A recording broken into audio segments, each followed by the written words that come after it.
Can you afford $150 for a set of Astral kayak shoes? Well, I can't, so I'm testing an alternative from HiSea today.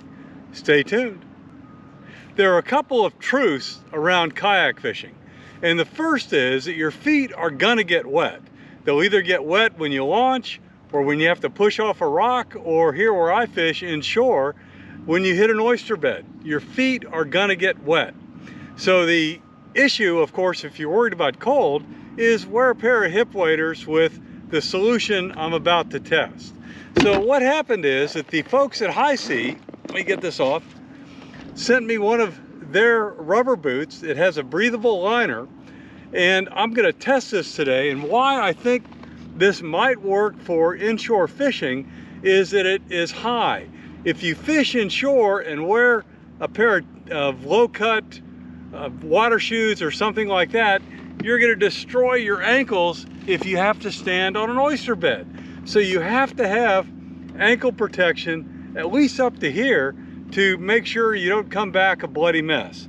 So now the only issue I have with these, and they do have a breathable liner, is that I worry about my feet getting too hot in here because the water that's going to get in is going to stay in. So the hack I did, apologies to HiSea, is I cut 2 holes in the back because, again, we don't care about whether it's waterproof or not. And now, when water gets in there, it has a way to get out.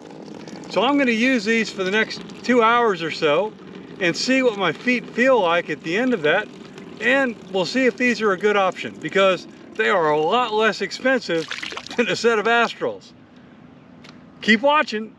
I've been out here on the river about an hour and a half right now, and my feet feel just fine. In fact, the dampness that's retained in these shoes is actually keeping my feet fairly cool.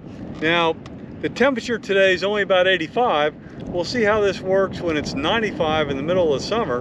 But the fact that I've got these 2 holes on the bottom is huge in terms of making sure that that water drains out and my foot is not as waterlogged as it could possibly be.